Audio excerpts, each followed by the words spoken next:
Ladies and gentlemen, boys and girls, babies in their diapers, welcome to the Tiberius Show with your host, Tiberius Boy.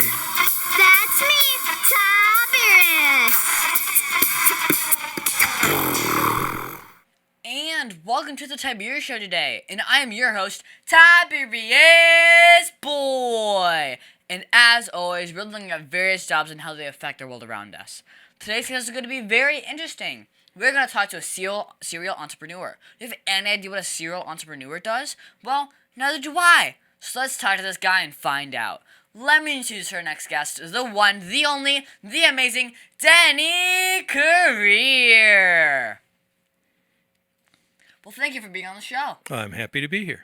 Okay, so you are listed as the CEO of Magni Health, Vice President of Marketing for Eyes on America, founder of Snapsite, President of Gift of Life Central Florida, and CEO of Career Family LLC, which works in the sports collectibles industry, and so much more.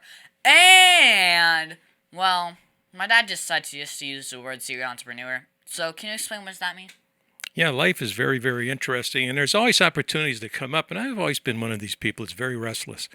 And when I see something that's really good, I follow it to its conclusion. So some of those things on there I'm no longer involved with, but I'm involved in other things that also aren't on there. As an example, I'm on the board of advisors for 1 Million Cups. 1 Million Cups was started by Ewan Marion Kaufman. He was a fairly famous American. He owned the Kansas City Royals, and Royal Stadium was named after him.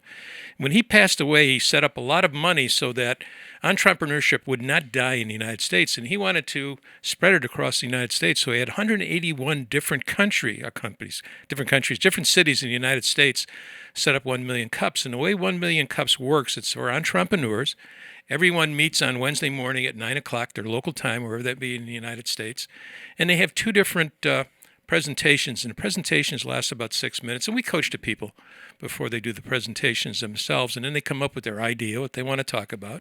And then we spend about 20 minutes critiquing it, trying to help what they're trying to do. Some of the presentations are really good. Some of them are actually pitiful. I don't want to get into that.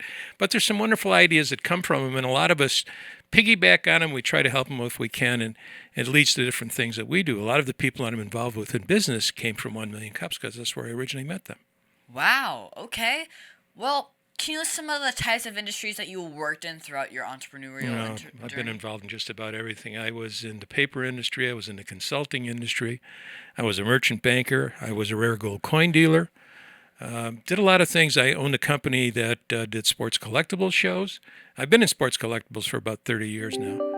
And that's one of the companies I have, which sells them basically on weekends, some through the mail also. And it's just been more fun than anything else. You know, something you did as a kid and you still do. Okay, that's cool. Well, what drives your passion for entrepreneurship, and how did you decide when it's time to start a new venture?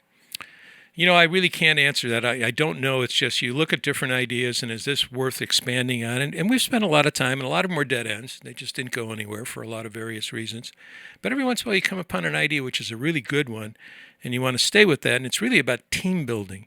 If you're going to have an idea, you've got to have a team behind it and make sure it works. In other words, the lone wolf who goes out there and is very successful is very, very rare. It doesn't happen very often. And frankly, people that are very inventive and creative normally don't have enough business sense to make their idea work and go from there. And I've been fortunate in that I'm very good at picking out different traits in people that they're very good at stuff, and also understanding where my weaknesses are. So when you put together a company, there's a lot of different factors involved: finance, sales, marketing, you name it, human resources. You got to get involved in all this stuff, and if you can't do it yourself, you need to have a bunch of people around you can do that. And I'm very good at picking those people out. Okay, well, do you have a common thread or principle that just ties your various entrepreneurial projects? Now, the real thing that you look at is, first of all, who wants this? You should always ask that. People come up and they have great ideas. And then the first thing you're thinking to yourself is, that's fine, but who wants this? Who needs this? And in a lot of cases, it's a great idea, but it has no marketing value to it because there's nobody that wants it, nobody that needs it. They've got to create a need, and that's not the way. It's always been find a need and fill it, and it's still that same way. So if there's a need out there and you can fill it, you've got something good.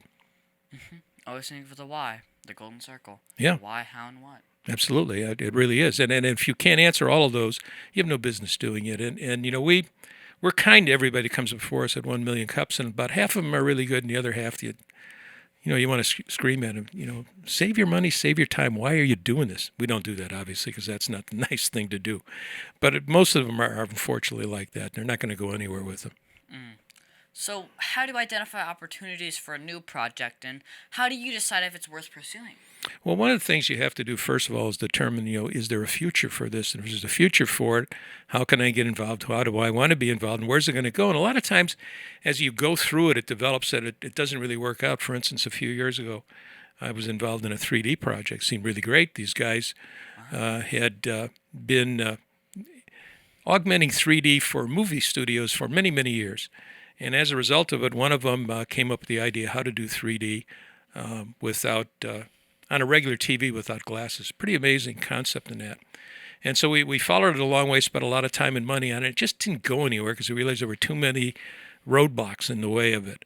And so sometimes you have great ideas that just don't come to fruition for a lot of reasons that you're not aware of when you start out doing it and you get involved with the whole thing. So that's why I'm a serial entrepreneur. Okay. So what's the best part about working as a serial entrepreneur? Yeah, for the most part, you're your own boss. And what I try to do is I try to give a lot of leeway to people. If they've got a job, let them do their job.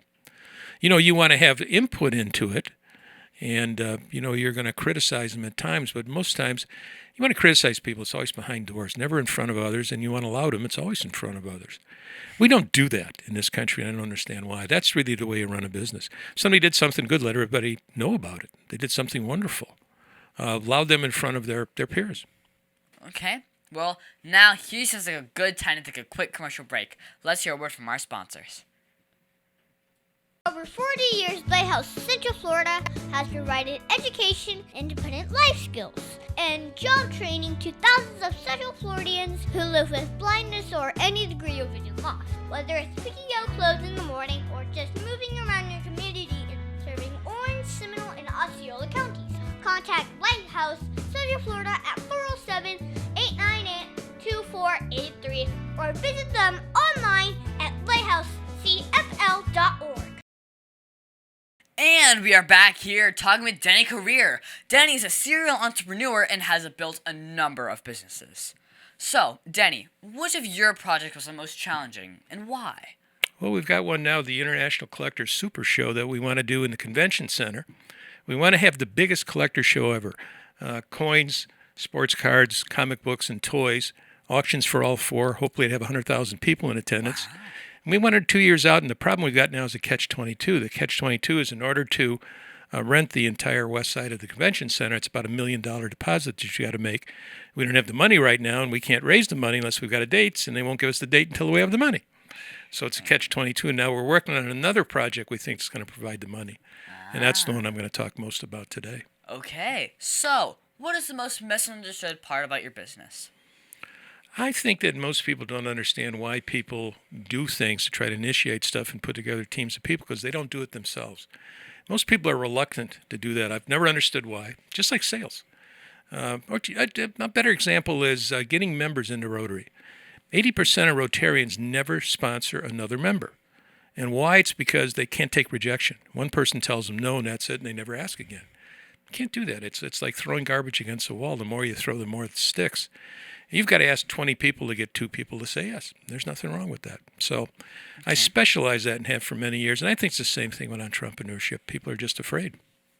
Okay, well, what are some of the key skills that you have developed while working as a serial entrepreneur? Well, one thing is I've been at it for a long time. I'm no spring chicken, and you learn a lot about business and what works and what doesn't work, and most importantly, you learn what makes people successful. I'm very good at determining what people are good at and trying to use their skills as much as possible, and that's what you have to do. And it's not an easy thing to do, and I'm very fortunate that I have that ability.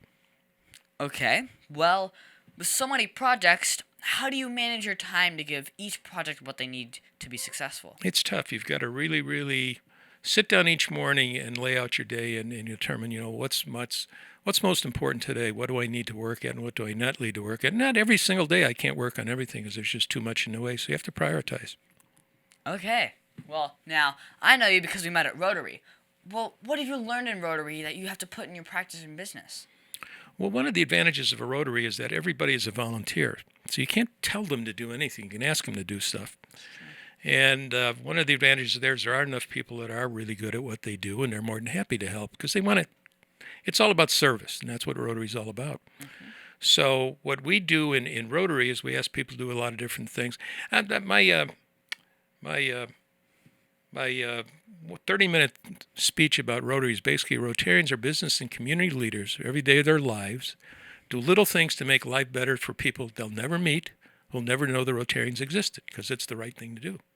And we have fun doing it, and that really, really sums it up well. Okay, now, U.S. is a PDG for Rotary. Well, can you explain to my listeners what does that mean? Yeah, I'm a past district governor of Rotary.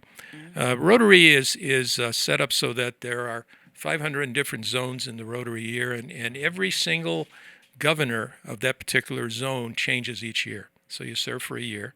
You're trained for 2.5 years to become district governor. Basically, you're responsible for everything in your district and what they do that year. Our Rotary district in Central Florida is about 42 different clubs. It's been as many as 48. Well, actually, it was bigger than that because it was a bigger zone. And it's about now it's about 1,400 Rotarians. When I finished my year as governor, we had 2,400. Wow. We've taken a beating over a lot of things, COVID being the biggest one. We lost a lot of members, and we're trying to get them back. My job this year is to help those clubs that are struggling and try to form some new clubs, so we're working on that. And I guess the best thing about Rotary is you have a wonderful feeling for what you've done for others, and service is really what life is all about. It doesn't matter if you're rich or you're poor. If you're serving and you're helping make other people's lives better, you're doing a wonderful thing. And, it's your time here on earth is limited, but you've made good use of it, and that's the way we look at it as Rotary. That is true. So how can a kid like me get involved in Rotary, and why should they? Well, first thing, you want to help others if you possibly can. A lot of schools have Interact clubs. We even have Early Act in the younger schools.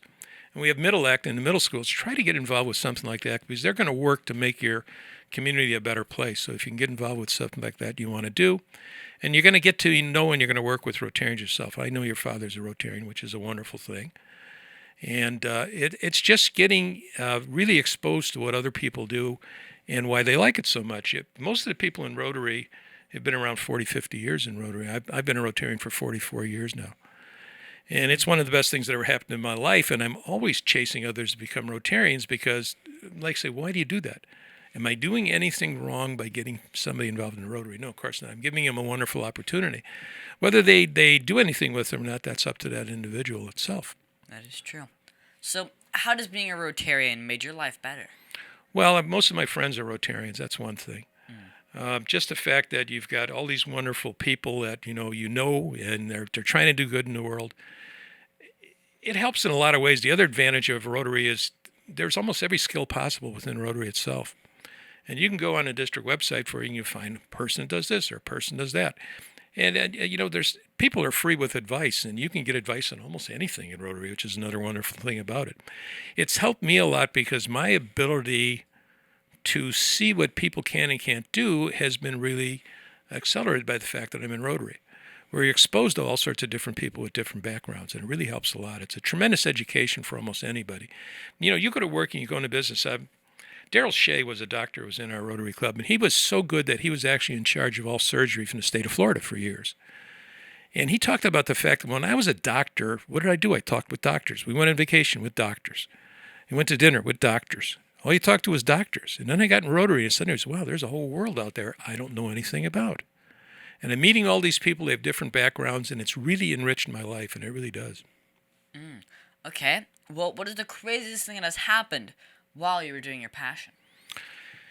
I don't know. I would say the craziest thing. A lot of different things, good and bad, have happened. It's just that how you deal with stuff, and that's really life itself. You're going to follow certain things, and they don't work out, and you learn from it, and that's really what life is all about. And other things, you get wonderful surprises. It's I don't know. It's I guess being a serial entrepreneur in itself is just really exciting because it's always something new, and you follow stuff to conclusion. What's going to happen, we don't know, but you're always excited about it because it is the unknown. Okay. So what if someone wanted to work towards being a serial entrepreneur?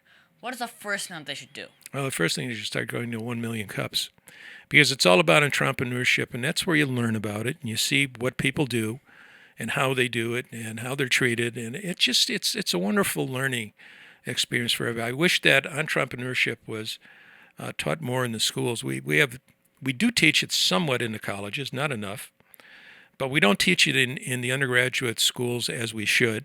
And that's too bad because our entire country was based upon entrepreneurship, about people having their own business. And moving forward from that, that's the free enterprise system. It's still the best system we've ever developed on Earth. Does it have problems? Of course it does. Any system does. But it's the best one out there where people can really move ahead and do better for others and for themselves and their family. Yeah. I know myself that the Articles of Confederation was not the best system.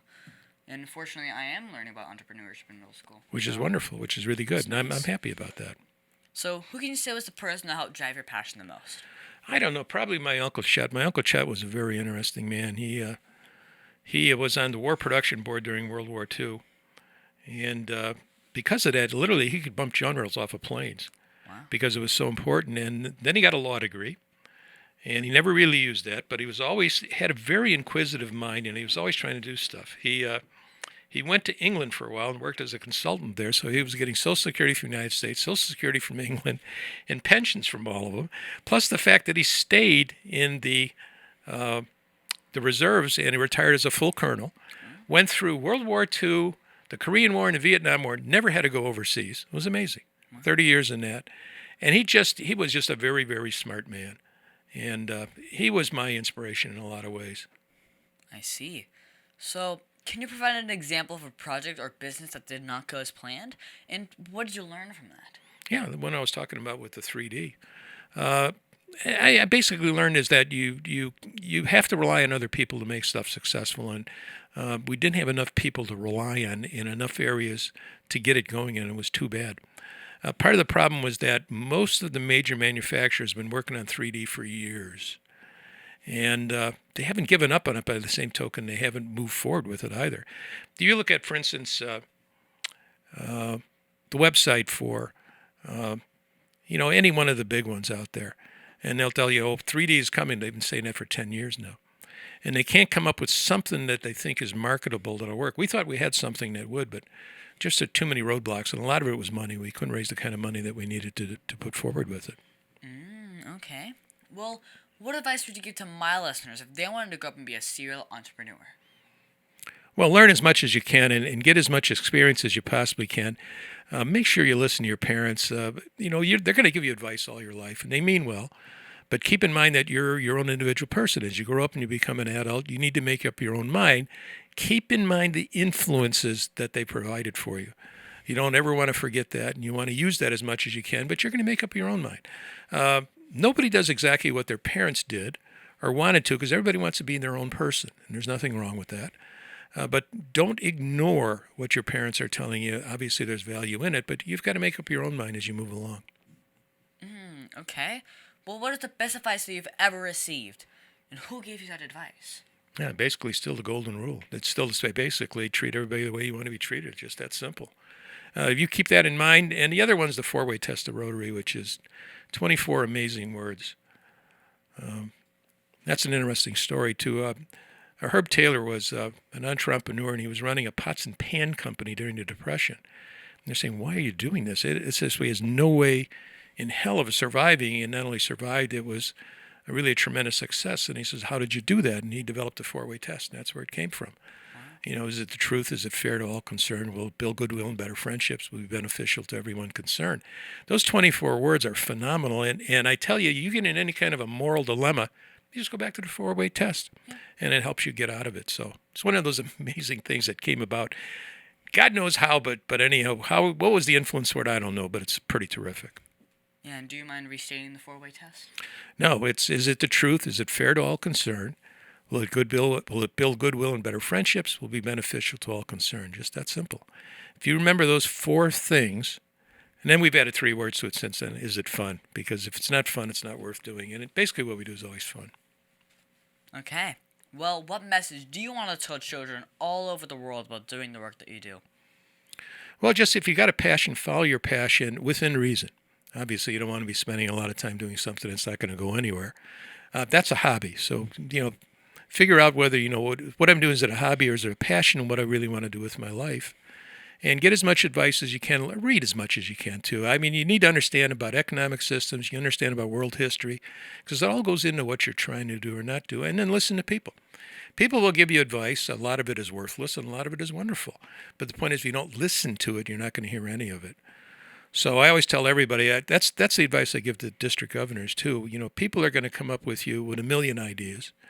99% of them are going to be worthless, but that 1 out of 100 is going to be absolutely fabulous. If you don't listen to it, you're never going to hear it. So be kind to everybody, listen to what they've got to say, and then make up your own mind. Your job, you need to do it. Just kids, be a good person. That's the most important thing in life. It really is. That is true. Well, on that note, let's take a quick break to pay some bills. And we are back here with serial entrepreneur, Denny Kurir. Now, Denny, what is your favorite part of your day? I think whenever I'm talking to my wife or my kids, because I adore all of them.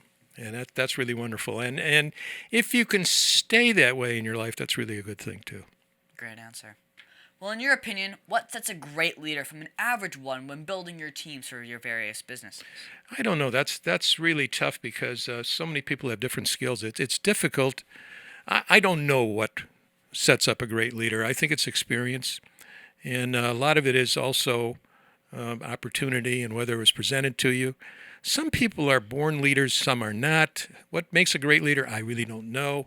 Can somebody become a great leader that nobody knew about? Yeah, it can happen. I wish there was a formula you could say, if you do this, you're going to become a great leader. There really isn't. I wish there was. Yeah. So what is the next project or business that you plan to work on? I'm glad you asked that. When NASA first started sending astronauts in outer space, they were coming back, they were dying.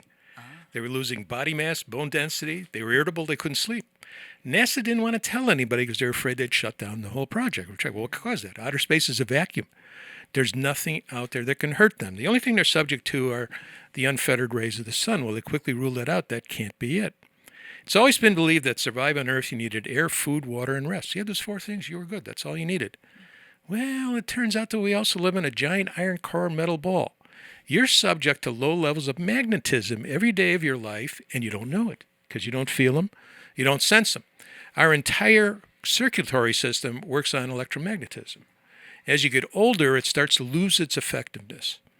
So NASA realized this, and they created bed mats that had little coils in them that created magnetism itself.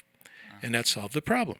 When we're going to Mars, it's not a question about how far, any rendezvous we have to make, how long it's going to take to get there or anything back. It's how do we keep everybody magnetized the entire time. So they've actually created a magnetic capsule for the rockets, and they have to come up with some clothing or something. The problem is how do you keep the batteries stable that entire time? So that's what they're working on there. Well, this stuff is worth, it's been here for 60 years. It's nothing new, and nobody's ever done much with it. NASA has done over 20,000 papers, 10,000 studies on this. They had a big one that was done in the early 2000s that ran for 4 years. And they came to the conclusion that not only does it help cell regeneration and growth, it heals wounds. It's pretty amazing. What we're going after is the diabetic end of the industry because there are $10.5 billion just in the United States alone of amputations every year because people are diabetics and they get wounds and they can't heal them. They tell them to keep them clean and so on and so forth. That doesn't work. If it gets really bad, they put them in hyperbaric chambers, which are very, very expensive, and it gives temporary relief, but it doesn't actually cure them. Well, this actually cures the wounds.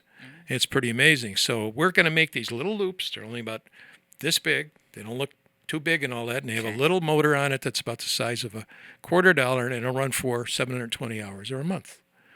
And you put these over a wound, and you just put them on with, something like painter's tape, just that simple. If you're diabetic, it's easy because you have no hair left on your legs because that's what happens with the blood. And I've done it many, many times. I could show you pictures on my phone, and it literally in 3 weeks or so, it heals it completely. It's absolutely amazing. So that's what we're putting together, and that's what our team is doing now, and that's why I was talking to a crowdfunder today to send him all the information on this is what we want to do. And if he gives us to go ahead and do it, we're off and running. Okay. So it says here that you are on the board of a number of nonprofits and companies. Well, what is the difference between being on the board and running the company? Okay, most boards nowadays are advisory boards, and what it is that you're advising the company, you're not actually running it.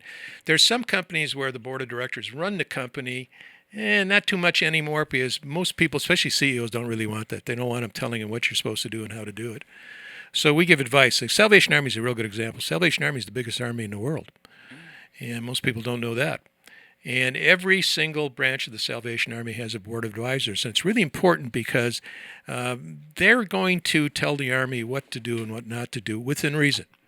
In other words, they're going to do what they've always done, which is help the poor and all that. But we get involved with the big things. We're going to build buildings, we're going to sell buildings, we're going to tear this down, we're going to do this. And we need, a warehouse there, stuff like that. And that's stuff we help them with. Plus, we get different organizations involved to help, provide money and help where that's needed best too. So that's basically what an advisory board does. Same thing with 1 million cups. We're always looking at how can we make 1 million cups better. Same thing with an advisory board for a company. How do we make it better? Okay. Well, if you could go back 10 years, yes, 10 years, and tell yourself something, what would it be? I don't know. That's a real good question. I'm kind of happy with my life, the way things have turned out. I feel I'm fortunate.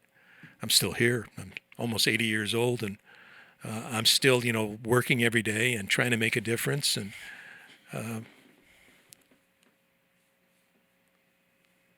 that's pretty much it. I'm content. Okay. Well, what was the biggest mistake that you've ever made, and how did it change as a person? Well, I don't know if this is a mistake, but back in the late 70s, my brother was mentally handicapped. He passed away a few years ago. He came into a small amount of money, and I wanted to invest the whole thing in silver, and the family said no. And I should not have listened to the family. We would have made a fortune. But that's it. I basically what I learned from it, if you think you've got the right thing, follow your mind, what you can do, and don't listen to everybody that's going to be negative about it. So, when you're not working, what do you do for fun? Oh, I'm really into sports, and I play a lot of golf whenever I get the chance to, so Nice. I stay busy. Okay. Well, do you play video games? And if you do, what is your favorite one? I play a lot of little simple stuff on the phone and on the computer too. I mean, like blackjack and poker and things like that. Nothing really, exciting or not the games they got nowadays that are really involved in all that. So, what is your favorite book to read? Not the Bible. The Bible is the world's best history book. I mean, nobody's ever proved it wrong. It's pretty amazing. And it really lays out good outlines for life, too. If you read the Bible, you never really go wrong. That's true. Okay. Now, can you tell me that one story? Remember, this is a kid's show. But the one story, that you're not supposed to tell me about. Come on. You can tell me. One story. That's interesting. I know a lot of stories, but I really can't tell them here because it is a kid's show. One story. Well, I don't know. I guess it's a little strange, but I spent 26 years working the booth at Lake Mary High School for high school lacrosse. Mm-hmm. And when I retired 3 years ago, I thought this was the best freshman team I'd ever seen in my entire life. And, there's big things that are going to happen in these teams. Well, last year they won the state championship, and they went 24-0, and they were voted the best high school team in the state of Florida, and they were absolutely amazing. I got to see them in the playoffs and the championships and that, and they were incredible. I guess that's my favorite story because it's a whole bunch of kids working together to do something positive, and they really did. Wow. Well, is there anything else you think my listeners should know about you? I don't know. It's just the fact that I love Rotary, and I hope that everybody becomes a Rotarian. They should, because we do a lot of good in the world. I guess that's the most important thing. Rotary, people don't really know what Rotary is and don't understand what it is. What I tell people is Rotary invented UNICEF 3 years before the United Nations even existed. The entire United States are united. The entire United Nations Constitution was written by Rotarians. It's based upon the Rotary Charter and that. 46 Rotarians signed the original UN Charter. 14 delegations were led by Rotarians. There's only 2 non-governments that have voting rights in the United Nations. That's the International Red Cross based in Geneva, Switzerland, and Rotary International. Rotary has an office in the UN building, and every October is Rotary Day at the UN. That's pretty heavy stuff. That's what this organization does. That's big. Yeah. And if we had time, I can tell you one story about Rotary, which I think sums up Rotary more than anything else. Back in January of 2005, I was running a division of a big company in downtown Orlando, and we had a security division. And it was composed of ex-FBI agents and Secret Service agents and high-ranking police officials from all around the world. Well, in January of that year, one of the political candidates from the Congo, he was a college professor, was in our offices about hiring our security division for that summer's elections in the Congo. And our CEO was hell-bent on doing this, and we kept telling him, Frank, no, you don't understand. You don't want to get involved in this. First of all, it's going to be a sham election. He has no chance of winning, and it's very dangerous. There's nothing we want to get involved with this. There's nothing to gain from this. Now, we had 3 different floors in 3 different buildings in downtown Orlando at the time, and I wasn't in headquarters building. I was in a different one. And Frank came to me afterwards, and he says, you know he was here? And I said, yeah. He says, well, we're thinking of taking this option of hosting this person or helping them during the summer, and if we get in trouble, will Rotary come to our aid? Well, Rotary's always about peace and conflict resolution, so sure. I didn't think any more of it. And that summer they hired us, and we sent 3 people, 2 from Orlando and a subcontract from California, to the Congo. 11 days later, Frank came and we need Rotary's help. I said, for what? Well, I said, not common knowledge, but they no sooner got off the plane that they were arrested for sedition, that they were there to kill the president of the Congo. That's not a small charge. So in the interim, we've been to the government of the United States, the government of Congo, the United Nations, the FBI, the CIA, and the Secret Service. Now, we've been to every one of them independently, waited for an answer. Came back from all of them. You don't understand the depth of this political problem. You've got to wait it out. We don't want to do that. Can Rotary help? So I called Rotary headquarters in Evanston, Illinois. I wanted to talk to Greg Franks, who was then and still to this day is in charge of all club and district support for all of the Southeast United States, all of South America, and all the Caribbean. Wow. Greg wasn't in, but Darwin San Pedro, who works with him, and I'd known these guys for a long period of time, was. So I told the situation to Darwin. Said, well, we don't get involved in politics. I know, but this is a different type of situation. It's a hostage situation. And who is the current district governor of the Congo? And he told me 1 good thing and 2 bad things. The 1 good thing is that even though there are 5 countries in his Rotary district, he himself lived in Kinshasa, and that's where they're being held. The bad things was that his Rotary Club met in a hotel that was owned by the government, and he only spoke French. Well, this was in the days before Google Translate was that much perfected in that, and I found out about a half hour later, one of our security division guys was ex-French Secret Service. It wasn't a problem. So I'll tell you what, I'll write an email in English, you translate it in French and send it to him. And I remember his name was Jean Kalala Natumba, he's still alive, and someday I want to get him up on the stage in front of a Rotary International Convention and give him a Paul Harris Fellow, but not yet. It's still a dangerous place. So anyhow, I wrote to him, and I remember the language. First of all, I says, could you get a third-party independent medical team in to see them? Because we knew that our subcontractor from California had malaria, and we were right in our guesstimation they were being held in abysmal conditions. And he came back and he says, I think I can do that. And then the other thing is, could he, as a Rotarian humanitarian gesture, get them released? We figured, well, we got to lose by asking. 24 hours later, the answer came back. I think I can get them released. They were released. Now, here's something that all these governments, the United Nations, the government of the United States, the government of Congo, nobody could do. 1 Rotarian got them released. That's the power of Rotary. We always tell people Rotarians can do things governments can't do. What better proof is there than that? And everybody was clamoring, well, you got to get an article about this in Rotarian magazine. What, and get this guy killed? Be happy that he saved 3 lives and did a wonderful thing. Now, and then they made the row of all the talk shows, and I'm sure that the State Department took credit for getting them released. They didn't do crap. So anyhow, it's a wonderful story, and it talks about what Rotary does. Because we're expected all around the world because we help people. Okay. Well, do you have a Facebook or website for my listeners who want to follow you?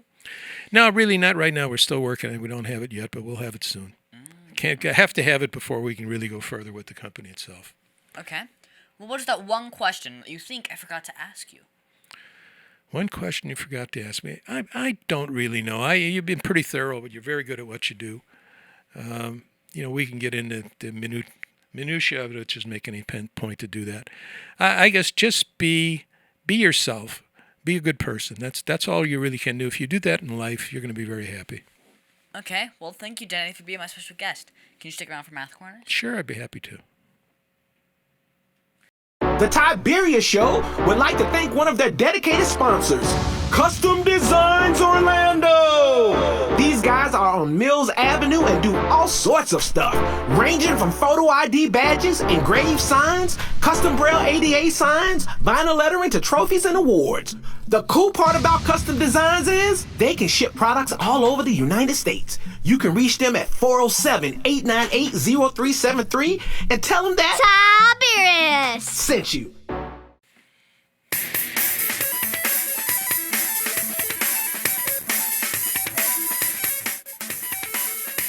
Tiberius' favorite subject, it's Math Corners! And thank you, Denny, for helping me with Math Corners. This week, we're going to do some more multi-step word problems. My dad is always good at finding new problems for me to solve, and today, we're going to talk about saving for a laptop. Ooh, is that a laptop for you or just a general question? Just a general question. Okay. So, Alex is saving money to buy a new gaming laptop. He currently has $300 in savings. He decides to save $50 each week from his allowance.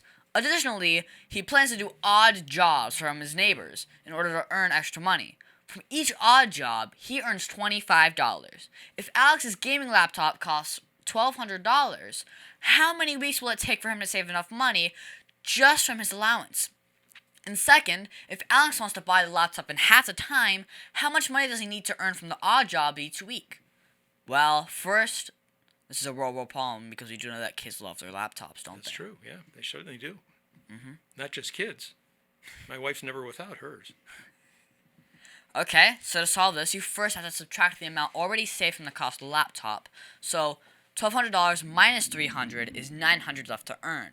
And now you have to divide that by his allowance, which is $50. So 900 divided by 50 is 18. Very so good. 18 weeks, and he will have his laptop. Well, that seems like a long time. So if he wants to do it in half the time, he'll have to earn twice the amount. So if he's already saving $50 a week, that means he would have to save $50 more extra, which would be 2 odd jobs extra a week for an additional $50 a week. That's a really good explanation. So, Danny, when you were a kid, what did you have to ever save for items that you wanted to buy? Not really, because we didn't have any money, so there was no money to save. You realize how old I am. Now, Danny. Yeah, but listen, that's really good stuff. I was telling you before, most people, regardless how old they are, can't do simple word problems, and I thought that was a pretty simple one.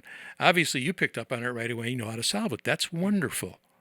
That's a skill you're going to lose your entire life, and people are going to, they see stuff like that, and what do I do? How do I do it?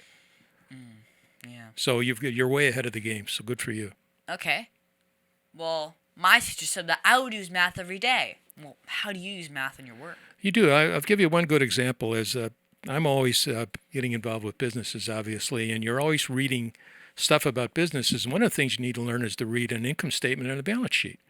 And if you understand math, you can look at stuff and say, that's not right, that can't be, that makes no sense. If you don't understand math, it's not going to stand out to you. So it's a tremendous help right there. Plus, in daily life, I can remember back in the consulting days years ago, we were working at a plant in South Carolina and found out that even though they had thousands of employees, none of the people had math skills. We taught remedial math to them because how do these people deal with their paychecks? How do you do stuff if you don't understand math? And so we basically gave them a 4th grade education in math, and they were so thrilled when they got it because they realized now what they could or couldn't do with their money because they couldn't understand numbers. So it's a fundamental thing to be able to do. You're going to use math your entire life. You're going to use poetry and English? Not really, but you're going to use math all the time. Okay. Well, thank you so much, Danny, for your help with Math Corners. I don't know how much help I was. You solved it yourself.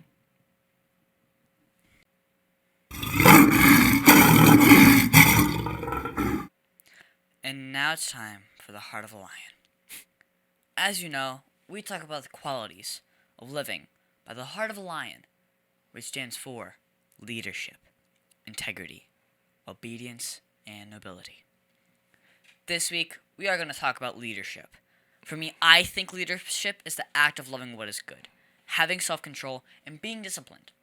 While the qualities of leadership are providing guidance and direction, organization, and being a positive influence on others. So this week, at the park, I saw a group of kids playing soccer. There was one boy named Timmy, yes, his name was Timmy, who stood out as a leader. He encouraged his teammates and made sure everyone got a chance to play, and even helped a younger kid learn the game. Timmy's positive attitude and kindness inspired others to follow his lead. I realized that leadership isn't just about being in charge. It's about caring for others, being supportive, and setting a good example. Timmy taught me that anyone, regardless of their age, can be a leader through their actions and kindness. So, Denny, did you see or use leadership at all this week? Yeah, unfortunately, I see it every single day. You've really described what a past district governor is all about, what a good district governor is all about. It's somebody that's going to lead the entire district.